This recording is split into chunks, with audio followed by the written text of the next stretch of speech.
small clan, but they fought they fight like the Spartans. All warriors, all came from descendants of warriors. My father probably the number one, but I'll be a bit biased anyway. But he's also a very good friend of Michael Bumpy McDonough, and they were like two brothers than anything else. I remember years ago, my uncles used to be jiving my father. They say, "It's now to Michael Bumpy." They say, "Actually, Michael Bumpy is his brother." But they had a lifelong friendship, and it still lasts to this very day. There are so many names I wish I could mention. Like you've got Patrick McGinley for the McGinleys, you've got the O'Donnells, you've got those our chieftains of clans. This is where we're living, this is our world.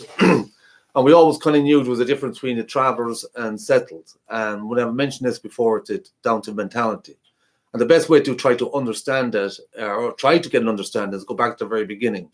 And about 400 or 500 years ago, when the English came here, they had colonized Ireland and they had pushed the tribes and the clans and they killed many of them, they sent many of them away. And what they did, part of the colonization, was set up schools and give out free education. And then they went also to build on Trinity College and various other colleges. And the idea of that was the English to put people in.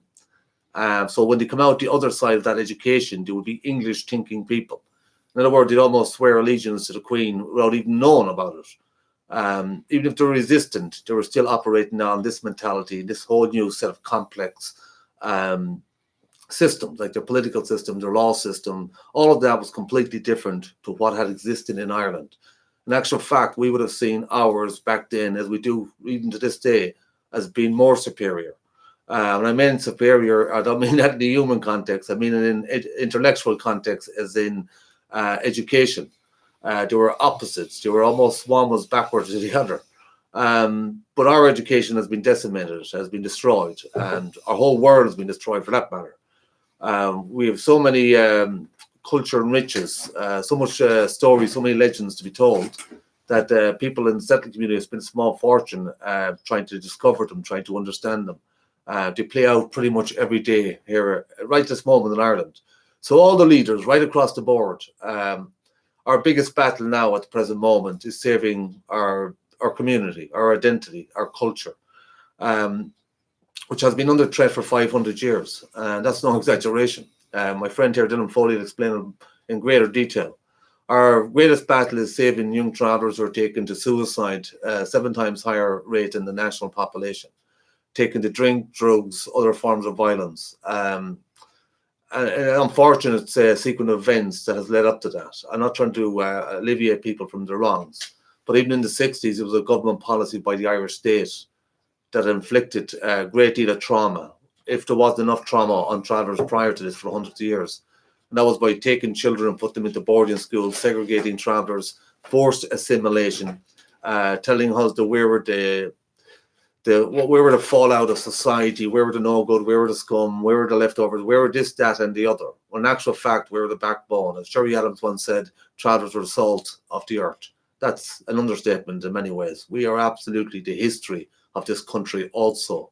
This is not to say we're better than the settled community. That's a mentality. There's many people in the settled community are equivalent to travellers who came from the same background, who came from the same history, same ancestors. And like what the English did with Ireland when they divided and they put up the education systems and they got people to think that way, the settled community are doing the exact same to travellers. They do it through NGOs, they do the education. There is absolutely no room whatsoever for traveller history to exist. And it's not traveller history only. It is absolutely Irish history, full stop. So with that, I'm going to introduce my friend. He's an archaeologist. Archaeologist is a pretty long word. It took me a while to get used to it. I still don't know what it means. But I think the best way now I get used to it, I just call him the Oracle. So instead of archaeology, just call it the Oracle. He's Dylan Foley. He's got 20 years experience. He was he did a bit of studying under a guy called Ganny, who was a renowned professor, historian himself. And if you're ever watching this, Mr. Ganny, I can tell you this former student of yours has went on and cracked the whole code. There's elements of your book that is absolutely fascinating and it's brilliant. I'm very enlightened by it. There's also parts where I feel you're missing out. This guy here, I think, might have cracked that code. And time will tell Either that or will it be like the two fellas in the one who flew over the cuckoo's nest? It's it's one or the other, isn't it? Tell people what an archaeologist, historian is, first of all. What does it mean? Archaeologist is Greek. Let me think now. It means logos is knowledge, or the word, and archaeo is ancient things, I think, is the general knowledge of old things. Have you ever watched the film Indiana Jones? He's an archaeologist also, so hopefully that might help. Yes. Yeah, but they're studied at college. Study old things, yeah. Studied old things. You have also element of the investigative part. The Oracle is Greek too, by the way. Yeah. That's good. Okay. The Oracle at Delphi. As you heard me mention, they said written over the door of the Oracle at Delphi was just 2 words. As I mentioned a moment ago, right? But the Oracle, that came from the film The Matrix. Ah, right. Okay, so they would have taken it from the Greek. At the Oracle at Delphi, where you went if you had a problem you could not understand, you could not work out how to fix the problem. If you went to the Oracle, Well, I tell you 3 Greek statements, right? I mean, I tell you, what? All it said above the door was two words: "Know thyself." Yeah, that was the answer. You had to know yourself. You had to look inside for the answer. 3 wise men, and I think I'm dedicating this to Michael Bumby McDonough. If I get this right, I hope I have it right, but I remember, I think it was Michael Tash Ward, another great man, another great leader, a bit of a Clint Eastwood character. He'd drive out of town to go to his fight. Real samurai warrior type material back in his day. So if you're watching this, hello, Michael. I hope you're well, my friend. But Michael Ward had a saying that if you're going to be a fool for yourself. In other words, don't be a fool for nobody else. Michael Bumby had a saying that if you talk to a fool long enough, he'll become a fool. In other words, give no foolish heed to that fella. Let him off. But my father did have one. And his one was, if you didn't know what to do, think of what a smart person would do and go ahead and do that. So if you can see with the trend with these particular leaders, these chieftains, they did not like to be seen as fools. And part of the leadership in our community wasn't about criminality or violence or thugs, anything like that. It was a code of honor that existed. You didn't get elected. You either had it or you didn't have it. So these names I've mentioned, just some of them, were all natural born leaders, without a doubt. That's some of the history we're going to talk about. So we're going to fire back about 300 or 400 years just to warm you up. And we're going to talk about the Galloglass warriors and the Kern warriors, is it? Yeah. Tell us, what does that mean? Who are these people? Kern is, okay, so we're talking about warriors. So firstly, Ireland we were talking about last week when we were talking about Japan and Ireland and all the rest of it. We were saying it because the society, we were saying that there were they're not the same societies, obviously, by any means, but that they had certain similarities. Yeah. That people might be very familiar, or people are often very familiar with Japan and samurai movies and that kind of thing, and the Shogun sort of series. Basically, with Japanese movies, you get a very good idea of what society where the main intellectual morals of that society rotate around a warrior culture, and Gaelic society is in many ways similar to that. It's not a merchant society. It's not like a urban society either. It's a more of a countryside based, or it's not urban based, and it's not merchant. It's not based on money economy. Yeah. So it's based on a whole different system of clans that are basically at their core. Not everyone's a warrior, but at their core, they're martial clans, and more importantly, martial concepts of honor and discipline are at the core of the society. Even if you're not a warrior, it's a bit like in Japan where you have these. They used to apply it to everything, including like tea ceremonies and flower. So just about the Japanese similarities, and that's all they are, similarities, is that you have got the Japanese clan system, and then you got the Irish traveller clan system. I'm saying Irish traveller now because I'm talking to travellers. They don't say Irish and Celtic and so on and so forth, but I'll be talking directly to travellers in this aspect. So you got the traveller clan system and you got the Japanese clan system, and they're based on a code of honour and respect. In other words, fair play. That sometimes you will go to war, but more times than not, it could be 2 people with a sword, and you were based on your skill, and your respect came from there. They weren't self-elected themselves. They worked on basically the codes of family and honour. If you respect them, they become that leader. Do you expect them to go out and not just fight, but also defend? Would that be pretty much same? as far as we can understand, of course, we know from the Irish law, which has been with Irish law is no longer, it was written down over 1,000 years ago in many cases, and at the core of Irish law is a system of rating justice in society, basically based on honor. It literally means, and I mentioned this last week. I mean, it literally, the phrase in Irish literally means face price, or the price of your face, if you know what I mean. Yeah. In other words, everything comes down to it's not conceived as crime as such. It's conceived as dishonor and honor towards a clan or towards an individual of a clan. Yeah. Although the legal unit in Ireland is taken as being the whole, more or less the whole clan, if you know what I mean. Like if an individual can't pay a fine, then the fine would extend onto his clan, if you know what I mean. They would have to pay it too. But yeah, it's done in the idea of how fines are calculated and how costs are calculated in cases of fines or infractions. It could be anything as simple as someone's cattle going on to someone else's land, or it could be an actual insult, a verbal insult. Yeah. There was rules about them, of course, but your reputation and your status were in that kind of society were everything. And people would obviously fight to the death over those sort of things sometimes, if you know what I mean. Because it's seen you could have 1,000 years of clan history behind it. And the name, as you know, the name would, in that scenario, the name would mean everything, in the sense that you're defending not just yourself or the honor of yourself, but also your honor of your clan going back 1,000 years. And of course, the stakes are higher the higher up in society you are.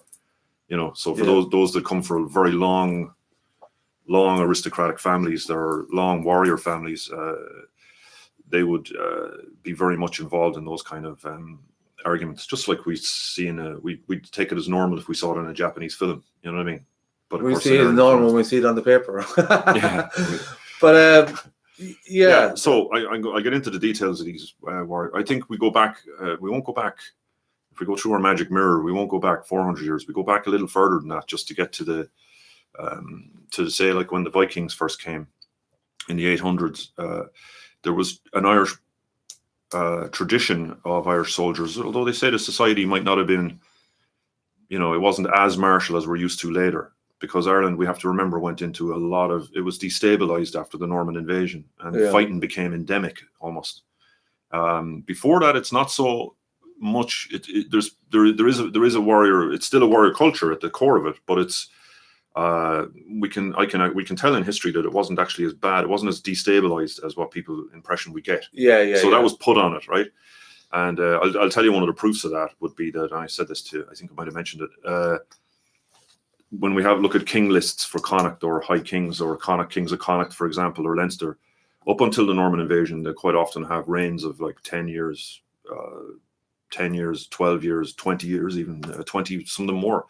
But on average, I would say, I'm not sure the average, I haven't worked it out, but there were quite long reigns, quite a lot of them. You know, you get the odd one who only lasted a year or two, you know what I mean? But not many. Quite a lot of them were successful in that regard. You'll see, though, that after the Norman invasion, you'll see, as the country gets destabilized more and more, essentially by knocking the top out of the system, it meant that this honor thing worked against us to some extent, because it meant that clans were vying with each other, and there was no real winner, if you know what I mean, because there was an interference going on by Normans at that point. And you'll see then suddenly the reign lengths drop, basically, you know what I mean, down to like nobody lasts more than 3 years, you know, kind of way. And it's just it's a constant turnover. Why was that? Because violence became more and more prevalent in the society, because we now had a kind of the top end of society was knocked out, and we had another part. It was replaced by people who were not operating with the same principle. Yeah. If you know what I mean. So it's the beginning of the colony problem. That's even like with travellers, even still in parts, I'd imagined, there is that understanding of a bit of a code. Of course, when you're inside this world, you're operating, and this is our normal world. It's not violent. It only looks violent from the outside. But unfortunately, when you're also dealing with the push of settled mentality, the state, which is crushing down on you, moving you from one place to another, and that's been happening for centuries. That kind of constant bombardment. So now you're trying to keep a culture alive. At the same time, then you're trying to not even being aware of it sometimes, but be constantly attacked from the outside also, pushing to great extremes. And that has been the case for hundreds of years, hasn't it? Yeah. That becomes a lot worse later. That's just given. I'm trying to, I suppose, just given the bigger picture in the sense that as a different society comes into being in the cities, like after the Vikings created Dublin and Waterford and Cork and places like this, they're the places where a kind of merchant society based on money and on individualism and on not the same as what capitalism. The beginnings of it, but a society based on that kind of thing is very different. That's there's a constant clash between the two from then on, if you know what I mean, like in the sense that the English society is trying to they're not compatible system in terms of how they're looking at the world, basically. And so we get an increasing problem. However, that's the bigger picture. But when I go into the detail, I said about 800 years ago when the Normans arrived, at first we had no real response to the Normans. Let's just put it in brass tacks in military terms. They had the Vikings had arrived with heavier armor and axes, and we had gradually responded to that. When the Normans came, they arrived as Norman heavy knights, heavy horsemen. They had armor, they had superior weaponry, basically, and certainly superior armor. And in some ways, it's a bit of equivalent. I know we're trying to think back, and there's people running around with armor and people with no armor, but it's like someone almost having a gun and the other guy not having a gun. Yes, you've got to penetrate all that steel and break through it, and the time you get near that, you could be dead. That's it. Yeah. So the Irish. So it was superiors and. Yeah, in military terms, in pure military terms, it was difficult for us to stop the Normans at first, and they quickly overran the towns and what have you. But and this is to do with the birth of the Galloglass, if you know what I mean. As in, what were Galloglass? Galloglass were the name itself means Ogla, soldier, or Gal is foreigner. At that time, it literally used foreigner. It's usually translated as foreigner, but to be honest with you, at those days, it generally specifically referred to Normans generally because it's the same word as Gauls, which we used to call the French. Yeah. But the Normans were foreigners. They were. Yeah. Oh yeah, they were, and there were Gauls as far as we were concerned. Yeah. We'd remembered Gauls from years ago. You know what I mean? So yeah, they were Gaulish foreigners indeed. So. So they arrived with all their equipment and flat-packed castles and all this kind of stuff. You want to see the stuff they had. Who are they like? As in, are they from Scotland or are they from Ireland?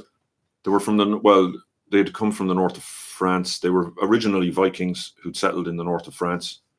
Kind of got Romanized, got Latinized in France, and then came back as conquerors of Britain. A lot of them ended up on the Welsh marches, as they call them, and were a bit more impoverished. And a lot of them Welsh kind of mixed, they call them Cambro-Normans, like a lot of Welsh soldiers and Welsh Norman mixed kind of characters arrived into Ireland, chancing their arm in the 12th century. A lot of people are familiar with that story. But they were French-speaking at that time, by and large. They had English with them, mostly as soldiers, because the English had conquered the English. Okay, So the Irish annals are quite clear that they say the Gauls with their English soldiers arrived and began taking the towns in Ireland. The first thing they took is the towns. The next thing they expanded into the countryside. It took them a long time though to make progress in Ireland against, particularly in the forests and against Irish warriors. Though, although we found it difficult to deal with their armor, they found it just as difficult on their heavy armor, and horses was not that suited to Irish landscape. All right, so the place was packed with forestry, forest, rough terrain, bogs, rough terrain. It was difficult to catch anybody. It was harder. You might go to a place, but like you couldn't stay there. You know what I mean? It was the horses would disappear in the swamps. And there's a fair din of people in the woods. There's actually something about castles built in the woods. Yeah. Well, what I want to say is that Normans, they made very slow progress, right, to the point where it took them 100 years to invade Connacht. So about 1200 and something, they decided to invade Connacht. And yeah, who was in Connacht at this time? The O'Connors were the kings of Connacht at that time. Yeah.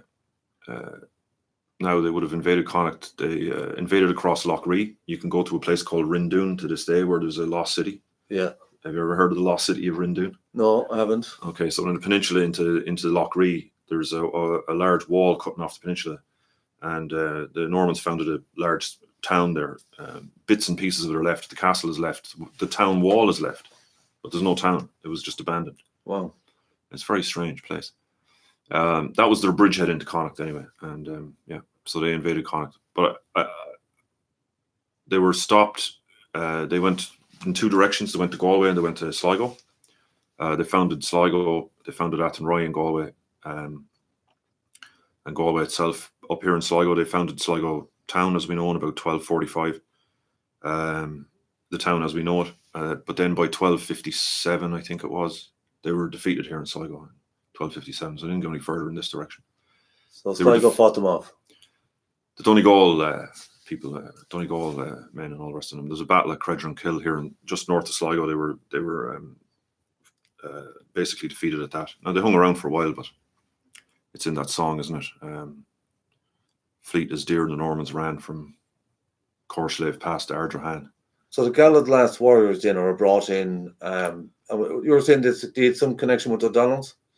Yes, so these defeats were being inflicted by a new type of soldier in Ireland called Galloglass, who were, or Galloglass in Irish, we should say.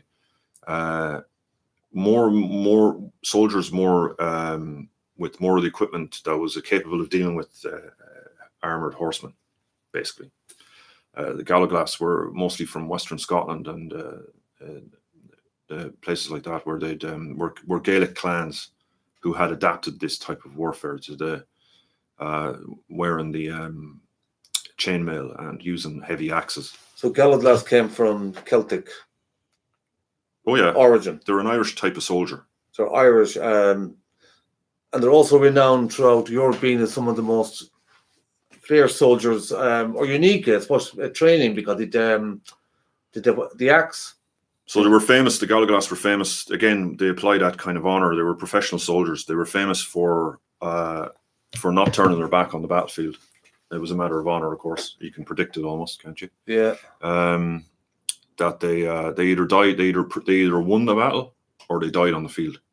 That was the general gist of them. And so they were much in demand by various sides in any particular war throughout the Middle Ages. So Galloglass were even worked on the for Scottish kings, for English kings, even for they were even on the continent. They were employed in armies on the continent. Some of the names you find in Galloglass actually include McDonough's. I've seen this in the collection through Cork University. They were collecting allies of McDonough's. Yeah, there's a few names that are like large names of Galloglass clans, and then there's loads of. I mean, doesn't mean you have to be that name to be one, though. Yeah. But there's some of them that specialize more in it, like MacSweeney and McCabe, MacDonald. There's a whole list of them. And then there was the Brown Warriors. Barretts as well, actually. Barretts were also Galloglass at some point. It's interesting because even today, like, we know this. We know through our own upbringing and the world we live in. I can show this picture. So we've seen quite a lot of this going up ourselves with the conflict with travellers, with clans, and about names. And if you think about it, it's been Barrett's, McDonough's, Sweeney's, right across the board. All these names still exist today. And unfortunately, at times, these are a lot, but we would have been caught up in these kind of conflicts, these clan conflicts, these honor-based conflicts. So go on, show us what you got. This famous picture by Dürer of Irish soldiers on the continent in the 1520s. Is we going to be able to see that, are we? Might do. Oh yeah, look at that. Yeah. That's a famous one. Oh, we got here. Who's Galloglass on the right? As I'm looking at it. Over here, is it? Yeah. So there you are with their. He's wearing a heavy cartoon thing, which is a guy over there, is it? Yeah. So on the far right, this fella is wearing padded, like a quilted coat. That means he should be wearing the chainmail over that, if you know what I mean. Yeah. That fella's got the same. They wear the lena, which is a saffron shirt, on top of and then a cartoon on top of that, which is padded cotton, just like a duvet, if you know what I mean, and then chainmail goes over that. They're carrying a spear, obviously, and they have the big heavy two-hander swords. Yeah. And you see these helmets. These padded caps that go under helmets, if you know what I mean. And this guy here, then. Yeah, that guy's wearing the same. He's wearing a different helmet actually with the peak cap, yeah, the visor, but similar gear. That's probably a leather overcoat thing. They're not fully in wearing their stuff. You see the two boys at the left? Yeah, they've got the axes. Two young fellas, and then we have the middle fella, who's probably what we call Kern. Kern, or the traditional Irish type of soldier, which was a form of light. They called it light infantry. Mm. In other words, not armored on purpose, and everything about them is designed for speed. So a bit more like, I don't know, ninja or something. Very good. He's also carrying, unusually though, he's carrying a very long two-handed sword. I don't know if he's carrying it for them or not. These very big swords seem ridiculous, but they're actually used for. They're not like for hacking at people as such. They're like a kind of like spears pinned into the ground to protect and stop horses from charging in. To stop horses. So these fellas, any Irish infantry unit would involve heavy, in the Middle Ages, would involve heavy infantry here, these guys, and light infantry supporting them. Often in threes, you'll get one Galloglass and two Kern. The Kern protect him while he faces front to where the heavy horses are on the enemy side. So it's a bit like the American football, where the Yes. guys run up the pitch and the other guys run around to protect them so he can get across the line. It's very similar. So the linebackers would be the Galloglass. Very good. Yeah, and whatever you call those other guys who were much quicker, they would be the heavy, the Kern. So he's got the traditional the brat thing, the blanket. This would be saffron. Well, I'm gonna pull that away now. Yeah, I suppose one was trained in the shorthand, I suppose, of combat, as in protecting them. Knives, blades, stuff like that. Yeah, those swords are used in a manner that's like a crowbar, actually, quite often. So, what as a lever, Gotcha. if you imagine. The battle between horsemen and Galloglass is quite interesting. I don't know how interested people are to know this, but it's quite intricate thing. It's all to do with levers. What do you mean? It's to do with the fact that a horseman charges with a long spear. Right. So he's on horseback. He has to use a long spear. But if you think about it, if he catches you and he can run the spear right through you with the force of the horse. If you know, right? But like if I know, but yeah, I get your point. But horsepower. Yes, but his disadvantage is that with the long spear, it's like a lever. It's not hard. It doesn't take much to push the spear down. He can't do anything about it. Yeah. If you know what I mean. In other words, if you can catch the spear, there's nothing he can do to stop you. If you catch it right when it's coming, because there's a distance anyway. Yeah. So it goes down. So it's tricky. So swords like this though, and weapons like that were used to push against the spear as it comes in. If you know what I mean. They catch it on the big. They have these big quillions. These big. Well, if you had one of them spears, you put it into the ground like that, and your spear as long as his spear, you've got a bigger target because you can hit the horse, and so on and so forth. Would be like that?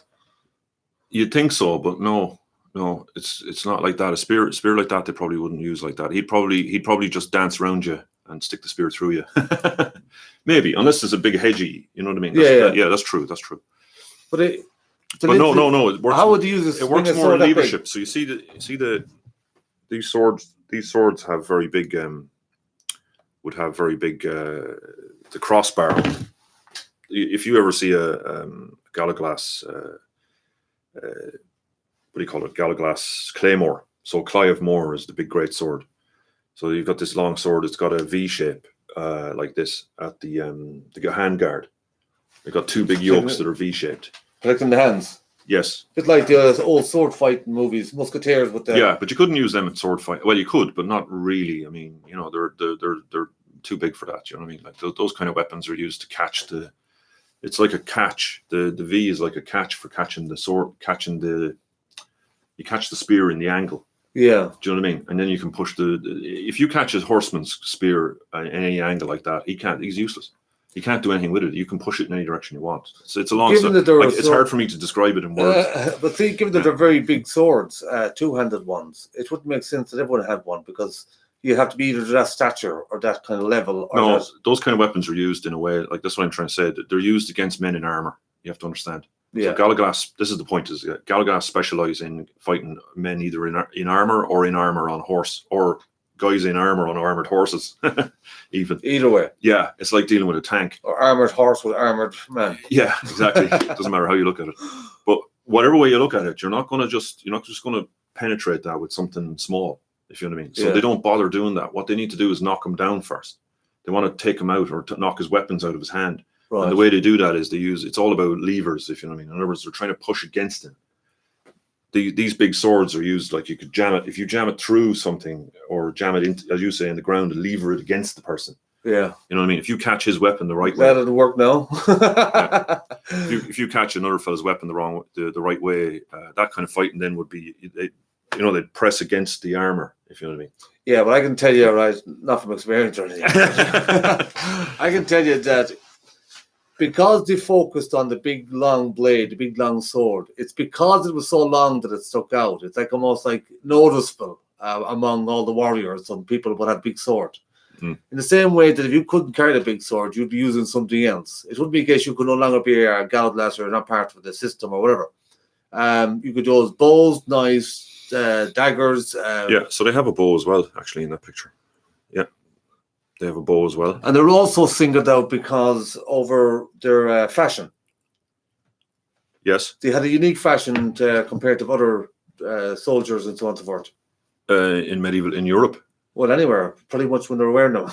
Oh, yeah. You see with these pictures, they're flamboyant with materials that are very similar you might see in India. Oh, I see what you mean. Yeah. So there's give us an idea of colour. Brilliant. Put that up there. Yeah. So this is the saffron we're talking about. Yeah. So we see that there. So we've a gang there. Now, these aren't Galloglass, but the Galloglass would still wear the saffron undershirt as Elena. This would be a noble fan. Who's this guy, do you know? Don't know, some Kern by the looks of it. So the light infantry were. Don't say some Kern, like if it's a warrior man. Yes. So I'm half McDonough too, you know. Definitely by the look of him, yeah. By the look of him. Or O'Dowd, maybe. So it makes sense with the McDonald's because they had a lot of castles there, hadn't they? Yes. So it's very possible that Yes, castles all the way from down the Dublin Road there. Cousin of mine in that case. So Kern, wear a jacket here, quite often made of goat's hair or leather. So we're fond of the goats, on one idea. Yeah. Apparently it's hard stuff. I don't know. The saffron shirt is everybody wears this, man, woman, child. But also the Galloglass would wear that under the cartoon thing. It's heavy linen, so it's a linen pleated saffron shirt. Saffron is the dye you get from crocuses, by the way. It's the same dye used in Buddhist monks' robes. The McDonalds were very religious people too, weren't they? I'm sure they were. You tell me. Well, obviously you brought me out of a castle where there was a monastery where they had donated it. That might suggest something. This is a woman was wearing the same linen head roll. This was typical. Obviously, these are a little warrior band, so they got their bagpipes with them. This would be about 1540s, I think, 1550s. I'm not quite sure. Middle of the 16th century, anyway. And I should say here at this point that these pictures are not, you can't quite, like, they're reasonably accurate, I think, reasonably accurate, kind of, but we don't trust, you can't quite trust any of these pictures fully, you know? Okay. Because all of these pictures are done by, the only ones surviving, at one stage, as I was saying to you, like in the 50s, a military historian called Hayes McCoy in Galway, he was a great historian, actually, wrote a great book called Irish Battles, if anyone's interested. And he, though, had done a calculate. He'd gathered together as many pictures as there was of people and their costumes in Ireland, as survived the conquest and all that in the 16th, 17th century, and it was something like something ridiculous, like 26 pictures. Now the problem with the 26 pictures is they're from all times. You know what I mean? So like fashion in Ireland, even in Ireland, doesn't stay the same forever. Yeah. So like if you're talking about like a picture from the 12th century, you know, and of course art, it also depends on the artist, whether the artist understood what he was looking at or not. And then after that, never mind whether he understood it or not, it also depends on whether he was sympathetic or he was trying to be an enemy, if you know what I mean. Like he could be trying to paint you like a fool, or he could be trying to paint you like he saw you. You know? Yeah. And so of course most of the pictures are done by our enemies, literally, if you know what I mean. So therefore, the Dürer picture that I showed you there, that's equivalent, believe it or not, when most settled people write books or journalists on travellers. That's their version. That's what they see. That's what they want to believe, whatever it might be. That's how they will portray it. Same thing here, where people the English who might be writing pictures or drawing pictures of the Irish, but that's how they seen it in their mentality, you know. That's true. Yeah, yeah. And some were more sympathetic than others, or some were more better artists than others, if you want to put it that way. It means that it's complicated when it comes to trying to trying to figure out what Irish dress was actually like. When we're going to have to use a bit of not just the pictures, but also have to use, I think anyway, to reconstruct it. And there has been quite a few attempts in the last while, but I don't think many of them have come close to getting it that right. Like you say, though, we'd have to those colours even that were shown there is a bit of artistry involved. They're not the only colours used. We know that, if you know what I mean. Like we've blue, like I said, indigo was reported around Sligo, just like those Tuareg in North Africa. So we know that they use fabrics, fabrics and colours and dyes. Yes, they weren't just. They were quite indigenous science. They were drawn from plants, and so I remember hearing this about Joyce talking about it. The various plants would make the various dyes. Yes. So it was a process. Yeah. So the quality of their materials, their outfits, and the colours were very important to them. Yes. And that represented something. Celtic society and Irish society later, and any society right up to what we understand of Gaelic society, didn't invest that much, as we know, didn't seem to invest in the old kitchen and houses and all that kind of stuff as much, but the clothing was of very vital importance. Yeah, they would spend a lot on those sort of things. We had imported clothes, even silk. Well, at this time we're talking about in the Middle Ages, you know what I mean, up till the 16th century. We were importing. What would you compare it by? You know, because it's hard for people to try to imagine stuff that's been. Well, they're often reconstructed. They often just use like undyed cloth or brown bags or whatever, you know, like as if it was like medieval peasants or something. I'm saying to you, say the Irish version. So the Irish version is not like that. Would it be like the Romans? Would it be like the similar to Roman Asian clothes? Parts of... Okay, so you have to imagine. Firstly, the difference is it's like Roman, or we say modern Indian traditional clothing. So today, that's that kind of long material. Yeah, and very colourful material. Right. You know, with the reds, blues, greens, saffron colour is the most important, especially for Irish warriors. They wore saffron as a matter of course. The saffron we know was imported into Galway. So this wasn't just a fashion for, say, one group or another group or going out at night. This was part of also of clan wear. Yes, dress in general. Who you are as people, you wear your colours and stuff. Yes, yeah. So there was reports of, say, around Sligo of them wearing in the 16th century wearing indigo in particular. Like there was a blue dye was popular around here. Indigo, of course, is a famous dye for the most famous people are Tuareg who wear that. It gives a dark blue kind of a look. But of course, you wouldn't really hear that in the history books in Ireland, would you? In terms of school education, would you? Well, you'd hear a bit about like the Celts, ancient Celts in some mystery time. You know, wore color was important, and they had kind of plaited blankets with their colors in them. Almost a kilt, right? Yeah. So the basic. But prior to that, there was a completely different fashion material and fabric. Well, the plaid is So the costume is the lane is the undershirt that everyone wears, which actually comes down to your ankles, but is usually pleated, if you know what I mean. They pleat it and then belt it. And it has the big sleeves like we were talking about there, or like we could see in the picture. And then either a short jacket. They'd often have some kind of a short jacket, a bit like a Spanish jacket, if you know what I mean. And then over that, the various types of cloak, brat they call it, or a falang. Loads of types of cloak, including ones with big furry. What do they call it? They're felted or worsted wool, they call it. See, at one point, there was nobody on Ireland, right? So everybody had to come from somewhere. And part of the migration and so on and so forth, right? So even with the fashion, there seems to be elements that connects us strongly with India.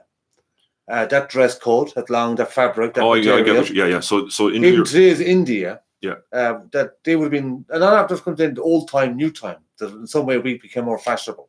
Obviously, there's a big interruption where English mentality came in and fashion took over. But if it hadn't, and that didn't happen, it's quite possible we would be wearing very similar. Yeah, so before clothes are tailored, traditional wear is not tailored. It's like lengths of cloth, if you know what I mean, that are cut in a certain way, but they're actually wrapped. It's how you wrap them and bind them using pins is the traditional thing. And when you see like sari stuff like in India, that's traditional way to dress. Like they might have the long shirt. Like in Ireland, they'd also wear, the men would have the lena and sometimes the trousers underneath it. It's very similar to what you'd see in Pakistan or India. Now that's traditional. Very similar to that. Similar, yeah.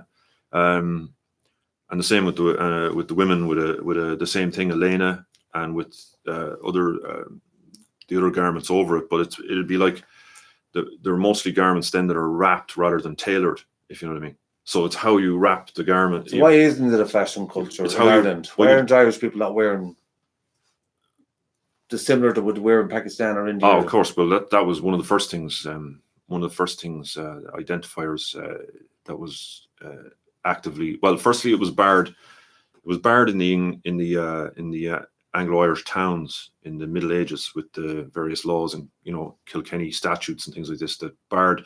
They weren't targeting Irish people. They were targeting English people in Ireland, and they were trying to stop them wearing Irish clothes. Okay, so that was the first bar, if you know what I mean. But then later on in the 16th century, it became,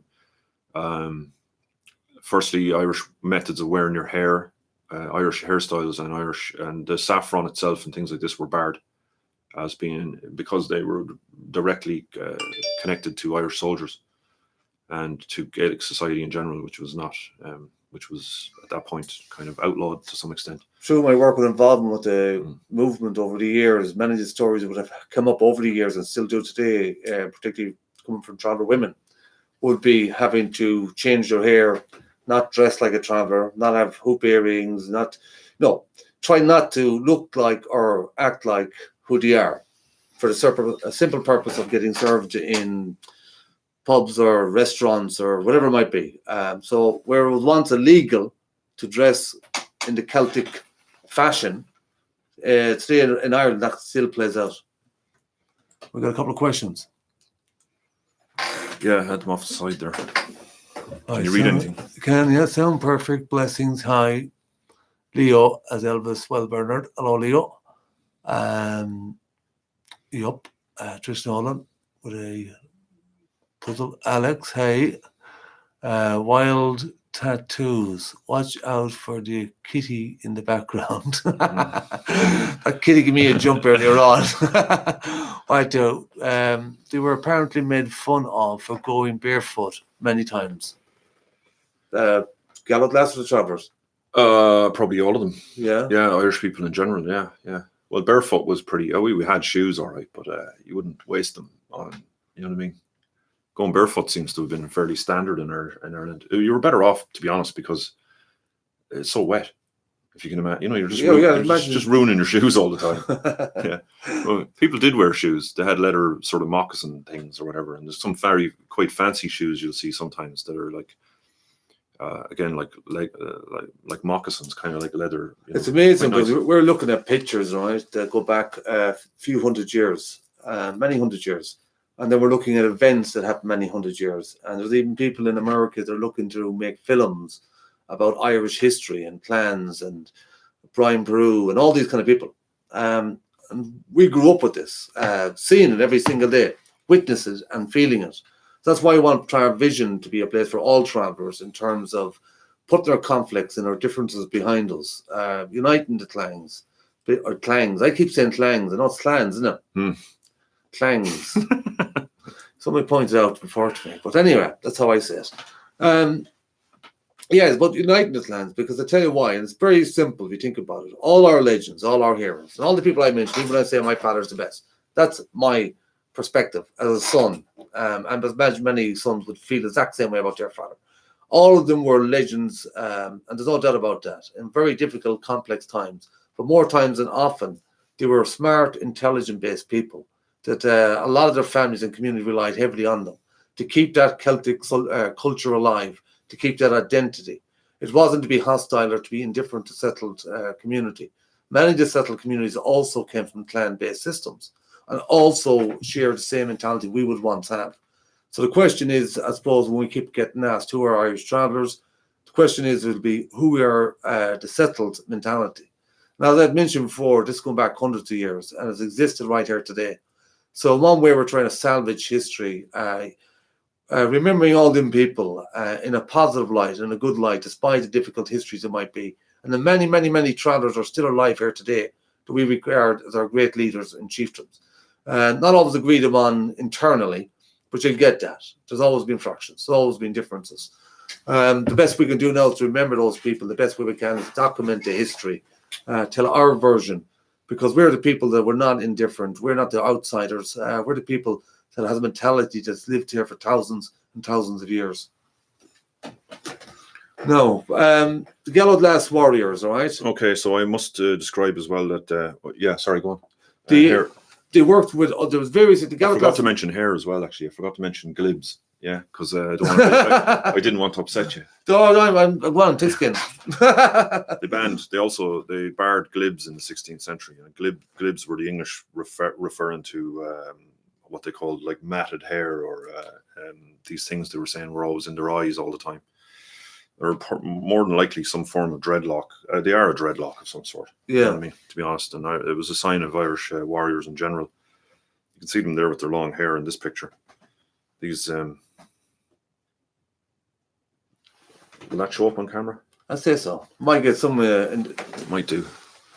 So that's a famous enough picture. There we are. I described this picture. It looks like they're praying, but they're not, are they? No, that's them leaning. They're kneeling here. They're actually supposed to be subject to the... I don't know if that's going to show up right. It's okay, it's okay. And who are they? It's Turlough Linneoch O'Neill. Oh, the O'Neill clan. Yes. And all his followers. That's him at the front there, in sort of semi-Irish. So he's wearing a long coat.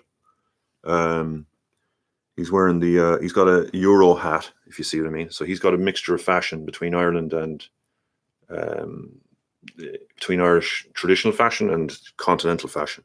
That hat wouldn't be Irish, if you know what I mean. But he'd have got that somewhere. But you see the shoulder thing coming over his shoulder. Doesn't it look a bit like the hats they wear in cowboy movies? Yes. And he'd wear a long coat as well. The long coat was a thing called a coat d'amore, which was coming in at that time. And when was this when was this painted roughly? Time? 1570, 1560 something. I can't quite remember. So it's quite possible we inspired the Wild West in America. Oh, yeah. That's another... Yeah. Including the long coat, the big dusters and all that. Yeah, but that's a whole other story. We'll get into that in a minute. Well, believe it or not, we've got... I'll show you an example. We've got travelers that are called Cowboy this and Cowboy that. Yeah. And that's their name. I'll show you an example in a second of a long coat from County Sligo from that time. So that was coming in at the time, the long coat, they call it a coat d'amore, but it suited the Irish gear because you could wear the lena under it, the shirt. And then the long coat was it was like an advanced thing from the cloak, if you know what I mean, from the blanket. The traditional thing was the blanket. But you can see on these guys, the point I'm showing it to you is the hair, if you know what I mean. You see the hair is done into kind of posh form of glibs, if they call them. But there's particular kind of lines. You can see them there. I know they look like matty heads. Yes. They're ardent combed. But there's other pictures that shows that when they're close up, they're actually quite plaited and stuff. Yeah. So the hair is in dreads of some description. You can see it in the other one. These are the English were constantly given out about because these were we know there were some form of dread because they were strong enough, as the English said. Sometimes swords would bounce off them. Well, they drew some of us bald because they put so much pressure on us. Yes, that's true.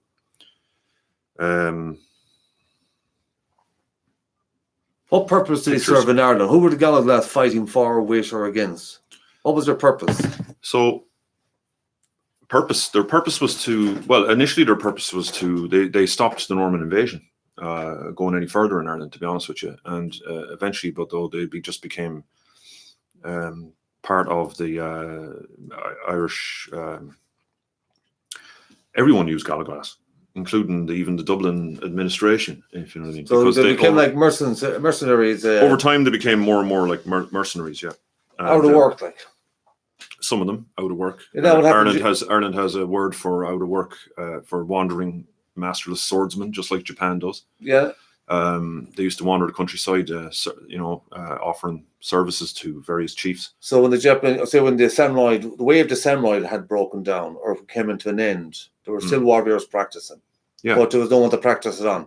Well, and no one to employ them. There was no one to employ them because they stopped hiring that way of doing things. Exactly. So they would, so they would be, end up wandering more and more, actually, to be honest, because there would be less and less of that. It's a system breaking down around you. So the same thing would have happened poets and anyone else in professionals employed in various ways. We have lots of poems written lamenting the fact that there's no chiefs left to pay them for poems. You know what I mean? And that nobody's interested in what they're saying. So what I'm trying to do here is not necessarily promote any form of conflict or violence or heroism or trying to romanticize history to pick the best aspects. History is very, very, very, very wide and scattered. There's been ups, downs, over and backs. The heroes were villains and the villains were heroes. You'll always find it throughout time. The purpose is to explain, I suppose, there's still a mentality. Even if I'm speaking the English language, we still know travellers are distinctly different from settled mentality. In other words, we've got cultural differences, cultural ways of life, mentality, whatever it might be. All that goes into the parcel of Irish history. So we've got people who are studying Irish history but are leaving out travellers. And that can't be possible. We've got the 1963 report where they deliberately left out traveller history. Done that for various other reports. Now, if we'd known who we were at the time, we knew our history, we had the information we should have had, instead of being excluded and kept away, things might be a lot different today. Our community wouldn't be under so much pressure. And you think about this. People are in jail now. In Castlereagh Prison, there's 50% of the population are travellers. There's high numbers of traveller women in jail. These are not accidents. This is not the will or bad genetics or bad code or bad anything else or from falling out from society. This has been a constant psychological bombardment of harassment, mental torture. And that has been proven to be a fact and a statistic, because you've driven people so beyond their mental capacity that they're taking their own lives to go on and live another day in this country. Half our community does not get past the age of 44. Most of us, if we're lucky, get to 65. My father and his generation will live longer than we will. We will live longer than the generation before, or could come next to us, or current generation, sorry. And that, again, is scientifically proven. So there's something not quite right when we're trying to explain about psychological and differences. This is about uniting travellers. This is about regaining your history, regaining your identity, that pride, because all them put downs, kept downs, left outs, put outs by the state and by their way of thinking, they were absolutely and categorically wrong. There's absolutely nothing broke with Irish travellers. There's never been anything broke with us. We had better mental health statistics in the 40s than we do right at this present moment. And that came as a result of the constant bombardment of the state, NGOs, and so on. Yeah. Sorry, put on a bit of a rant there now, but I want to get some of the stuff out there. No, it's important. Yeah, because I mean, the new in Ireland when Ireland became independent, it could have decided differently. But as you say in the '63 report about travellers, it had decided they said expressly that they weren't going to go into history. They weren't going to investigate. They weren't going to ask anyone even. They were just going to go ahead anyway, and they were just going to regard this as a problem. And of course, what we would be saying is that it's very it's quite obvious in the history that this is just they decided they inherited and consciously continued with the attitude that which is more understandable, that the English style state that had been the state itself was constructed by the English in Ireland. Let's just put it that way. That state, of course, Dublin. That was in. You see like a map, right? Yeah. Picture the Ireland map, right? And on that Irish map, there was Celtic people. And there was other different kinds of people operating in there. There was no problem with that. It was a unique system, different from the rest of Europe. A couple of Asians. Dublin was taken up. It was set up as a colony. The English came over and took it off the Normans, right? Basically, yeah. Yeah. Basically, and they operated for 800 years. Thing. So basically, what they call the Pale. And inside Dublin, they created this mentality. It's called the English-speaking mentality. And we're all speaking it, so we're aware of it. What they did from there is that everybody outside of Dublin were the wild Irish. Everything they say about travellers, that's what they were saying about the Irish in general at that time. Yeah, so we say exactly. So it would be more interesting to say that when we roll it back to the 16th century, it would be the equivalent of saying that what we now know as the settlement, what you're referring to as settled mentality, that would have been the minority in the country. That would have only been behind the town walls, so you would say, only in the Pale, and the majority would have been, I suppose, what we now call, in a sense, from a traveller mentality, if you know what I mean. Yeah. Like that would have been most of the country that you travelled through was Gaelic Ireland. That's what I always say. We say travel, but it's Gaelic. And just to say this, this is fact. This is backing it up. For over 1,000 years, travellers have been persecuted. There's no getting away from that fact. And we've never been given that opportunity to stop. To be allowed to be Celtic, to be allowed to be travellers, to be allowed to whoever the hell we wanted to be in a good and a sensible way. Because we're constantly bombarded. So we never got the opportunity. So when we say the 1963 report and all, this is not about blaming settled people. I'm not trying to blame them. I'm saying they inherit a way of thinking that it existed long before they were even born. But that 1922 takeover from the Irish people, the Republic, the Free State, it still didn't change any of the systems the English had brought in. They changed the names of them, but they didn't change the mechanisms. So in 2019, that conflict that started 400 or 500 years ago still exists with Irish travellers and a settled mentality, but not necessarily a settled people. Long coat. How much is that? Put it up. There's a coat of more. So that's a 16th century coat found in a bog in Sligo. Yeah. Give you a good idea. That's a funny one, isn't it? Well, the Fashion Brumbies coming now into would be that known, even I still probably still do, known for their long jackets. We'll deal with this at some point, won't we? We will. Sligo. There's a couple of Galloglass. There's a couple of McSweeney Galloglass These are with their axes. To see the axe, that's from the margins of an English map. So that was a really little small picture that was taken off a map. It was exploded up. Yeah. It's 400 years ago now. And 400 years ago. Forgive the cartoonness of it, but it gives you the idea because they're wearing the so I suppose in a way, under helmet things, and you see those axes. Would you say it's fair to say that they saved Ireland? Well, the culture continued up till as someone Well, had the Galloglass warriors themselves. As someone had said to me.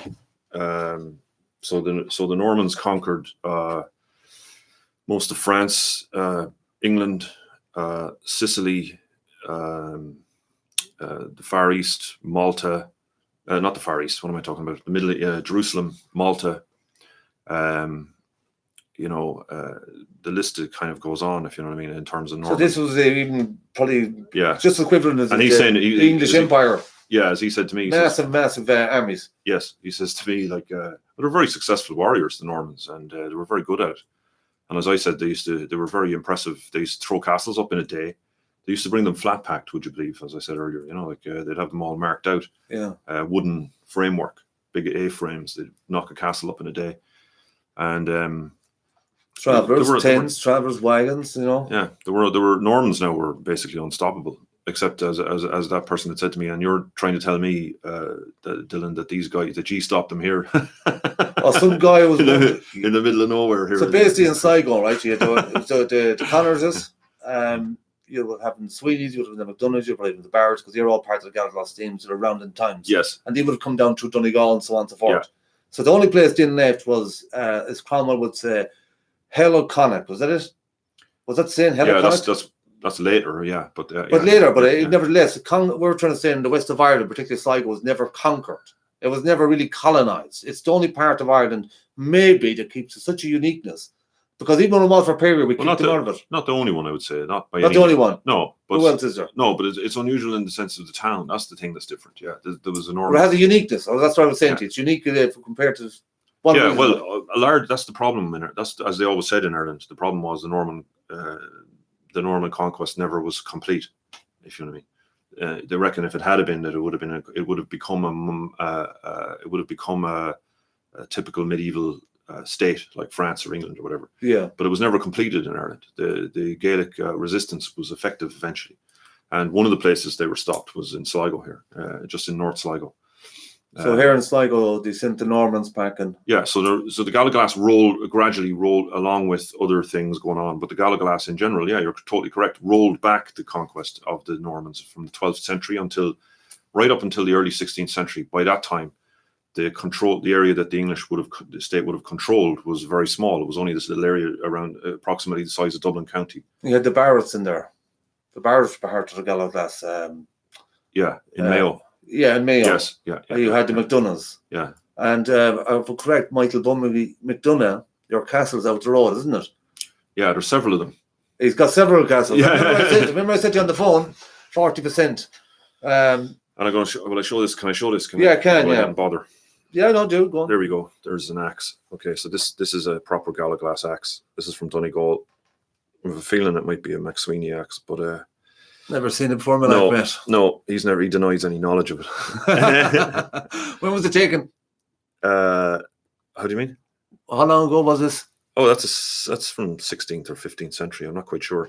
So you have a metal axe, but when you see the patterns on it, okay? So this is a typical Galloglass axe. This would be on a So staff. it's not stone, it's steel, is it? Steel. Steel. This would be on a 6-foot staff. Right. This is. Oh, you're a message of people reading it. All right, Oh, take it yeah. away. Oh, Jesus. That's the important thing there is the what do you call it? Patterns on it. So this axe is not just, you know what I mean? It's what do you call them? I was saying it earlier. Hatchet type thing. Blade. No, see those patterns? Yeah, designs. Yeah. Enameled. That's the word. Enameled. Okay, so you've got enameled pattern. So- This axe, can you imagine when that was really done? What's enameled?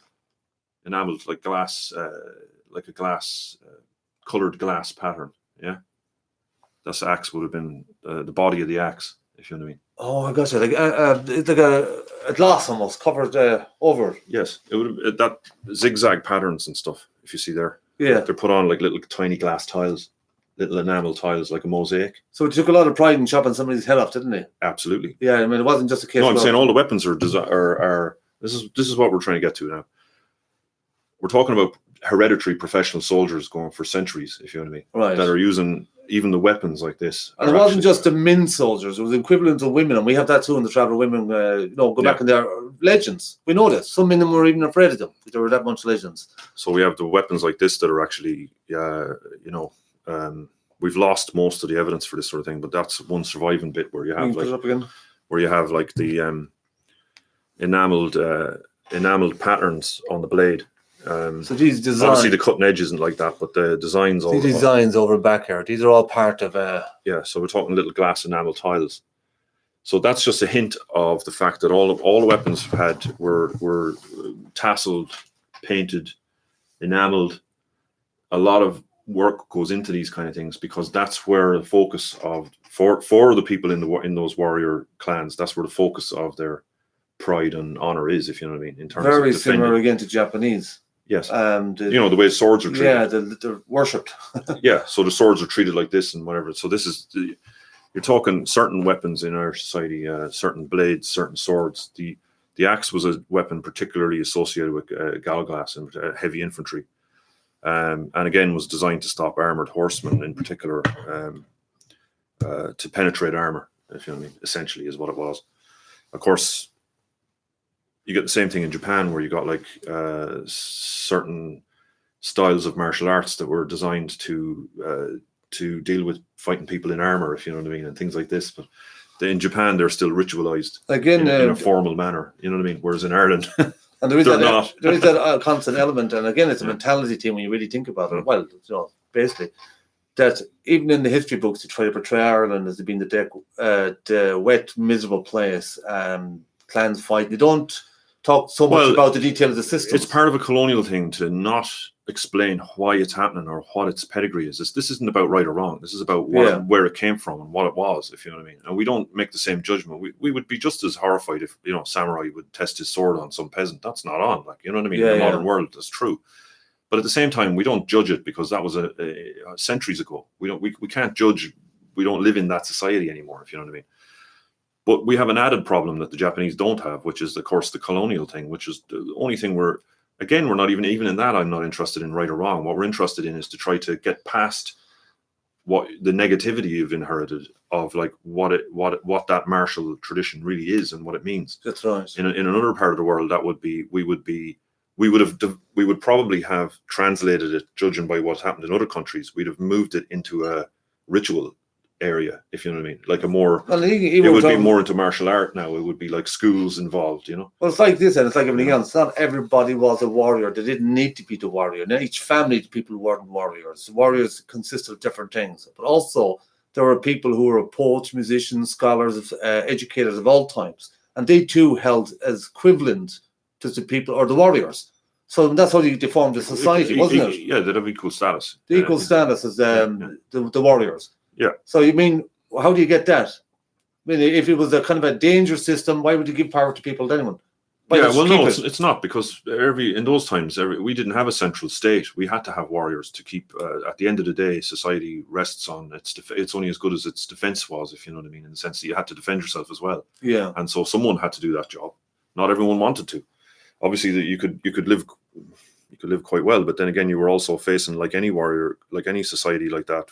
For the warriors, there they might have a privileged position while they're alive, but there was a trade-off because they had to face death on the battlefield, and they either survived or they didn't. I think the unfortunate thing in modern times for travellers is, particularly since the NGOs, and again, it's not criticising the NGOs, it's a bit like colonialism in the state. It's not really anybody's fault. It's about something that's been inherited and something that has happened here long before animals were born, but hasn't stopped. And that's the split in two mentalities. Sadly and unfortunately, it's not paying out very well for travellers right across the board. So the honour system breaking down, we know that. Where guards in the state would see criminals, we're seeing heroes, and where they're seeing one thing, we're seeing the other. And again, it's not who's right or wrong, because we never got that chance not to progress, not to be able to evolve, not to be able to develop in the exact same way the Japanese had evolved and developed over 200 years when they locked the Europeans out. We were in constant battle with them Europeans. And then when the Europeans, when I say Europeans, about the English colony, when the English colony left, that mentality and them systems still existed in Ireland right to this moment. And that is why we're seeing so many travellers dying and being ill-treated by a system that nobody understands. Yeah. Now, if even within the dire situations and the torture we've been through for decades, even when we get the rare opportunities, we take them. You think of all the young boxers that go into boxing, all the Irish champions, all the travellers that carried medals, carried their county flag, their country flag. Look at the champions that went on to become world champions of boxing, the Tyson Furys, Andy Lees, Jimmy Sweeney, right across the board. Number of a very small, suppressed community that is impoverished, denied their identity, denied their history, and are in we're in a dreadful state, no matter which way we look at it. And that's, again, scientifically proven. With reports. Yeah, and I think that tells us that tradition, that thing is still there. It's still, that tradition is still in the travelling community, isn't it? We say it's directly inheritable. We can trace it directly in Gaelic Ireland. It's kind of like saying one way that we've been looking at this and we found the beginning. Get that guy in the right some hair, is it? Huh? Yeah. My father said you can't have hair and brains. Yeah, I think, look, we've been over. We've given it 2 minutes, and again, we'll finish off briefly as to why this conversation was important. It wasn't to highlight any form of violence or clanship or who was better or who was worse. Like some of the leaders I've mentioned, and there was many of them, and these guys, and including women, travel women throughout the decades, warriors. But these people were smart. They weren't getting up in the morning to go to fighting. They were there to defend their family. They were there to defend their name, their community, the people that were married into them. They were not self-elected, and they were not criminals. They were just natural-born warriors who wanted peace. And we were cut off from the rest of the world, and we were still living out our Celtic warrior tribal stuff. But the background of all of that, we were being destroyed by a settlement mentality that had not just took over the Irish settlement mentality and their systems, but had also has done it in various other countries. Same to the Japanese, same to the Australian. Does that? Oh, sorry, not the Japanese, but the Australians, the Maoris. No, they're not them. Yeah, all of these groups met the exact same thing that we're meeting, the exact same thing that you believed yourself to be fighting. We're still battling against that. And again, it's not about better and worse. It's just a case of getting to understand each other's histories, cultures, and hopefully from there we could even promote Ireland in huge positive ways, because it's enriched with history. But only certain people can tell the true story of that. And that's the people that continuously lived it right at this moment. They might know all of their history, but we're learning, and we're learning fast. Dylan Foley, over to you. Yeah, I agree with that. A couple of rants. I think we'll try to do territories next. Maybe, I don't know what we're doing. Yeah, we'll find something to do next week. I have a map, do I? No? Cow? Oh, yeah, if you go on to see some of our other videos, you'll see where myself and Dylan, again, and I don't want to say this, and I keep saying it, it's not to exclude settled people. I'm only using the whole term traveller because you give us that term. We didn't ask to be called traveller. We didn't ask to be called itinerants, tinkers, knackers, gypsies, or any other thing you called us. They were political labels put on us. Our existence go back hundreds and hundreds of years. And also, it's a settled community. It's a psychological thing. And I think it's an educational thing. And the sooner we learn about it and get to talk about these things, See the cat moving in the background. But yeah, I'm afraid of the cat. He gave me a jump earlier on. I just turned around. There he was sitting, just looking at me, real suspicious looking. What have we got there? Nothing. That's it. Okay, well that's good for me. And also, people, please, if you want to get invest in this, because all the names I mentioned, Michael Bumbies McDonough, legend of a man. Would it be Michael Ward, Anthony Ward? Would it be my father, Paddy Sweeney? Would it be Martin Sweeney? Would it be Joe? There was always characters. There was warriors. There was funny people. I'll tell you a quick story about the Brehon Law, right? The Brehon Law, part of the teaching was that you would teach the many ways, scholarly, poets, but also you had to learn tales. In other words, you had to learn 50 tales one year, could be 30 tales, and tales were just yarns, good stories to tell. So it reminded me, my granduncle Eddie, rest his soul, they used to call him Ivory Jim because he used to tell a story so convincing, but it was also so unbelievable. But I think he was just making fun of us now all this time. But one time he went to America, apparently. I don't think he ever left Ireland. But apparently he went to America and he was in a pub. And he was in the pub who walked in, but John Wayne. That's right, John Wayne, the actor, walked in. John Wayne went up, asked for a drink, and then he looked around and he seen my granduncle Eddie in the corner, and he looked around and he said, "Hey, are you Sweeney?" So my uncle Eddie said, "Yeah, I am. I'm Sweeney." He said, "Eddie Sweeney." He said, "That's right, Eddie Sweeney, from Tuam, County Galway." So he said around, said, "Why? What's it to you?" So John Wayne said, "Make me 2 buckets." Well, he meant because Eddie was a tinsmith. So Eddie made him 2 tinker's buckets in New York in a pub where John Wayne had walked in. My granduncle got up and he was up to get a drink or he went to the toilet. When he came out, John Wayne and the 2 buckets were gone. So apparently John Wayne stole my granduncle's 2 buckets. Now, if any of the Waynes are out there, would you please get in touch and we can resolve this and not make it a clang issue? That's there are tales, wonderful stories. So stories like that exist in every family, right across Ireland. And more so when we get to travel, because the music, the element, it's just there. Record them, document them, write them down, just do something with them. That's what because Travision will eventually be making films just about some of the people we mentioned.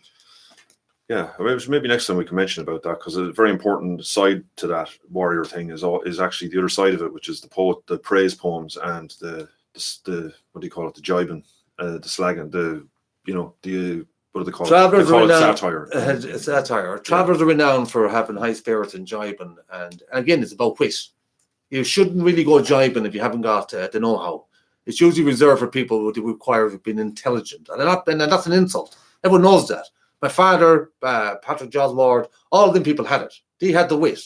And that means they could be the jibers also. But they could do it so in a way that you would, like a game of chess. Really, really smart people. Where it got out of hand where people were jibing. And this happened hundreds of years ago. In actual fact, he had to write a book about the jibing. In other words, stop the jibing, lads. Someone's going to get badly hurt. Or the jibing's getting out of control. It's gone too far. That's not jibing, that's insults. All these things happened hundreds of years ago, which are still happening even today, because I was a known jiber in my family. But they're still happening. Through all them times, that's who we are. Not a broken people at all. Okay. That's it. Great. Till next week. Hold a second. Was that winters? Oh, April. April, is it? Could be, yeah. What's that face? Smiley face. Yeah, I'm not sure. Folks, till next week. Let me see. Oh, yeah. Very good. See you both next week. Yeah, good show. Okay, great. Interesting. Thank you very much. Thank you. Yeah, thanks very much. Okay, Bye-bye. thanks. Bye. Now, how do I do it? Down here, Indiana Jones.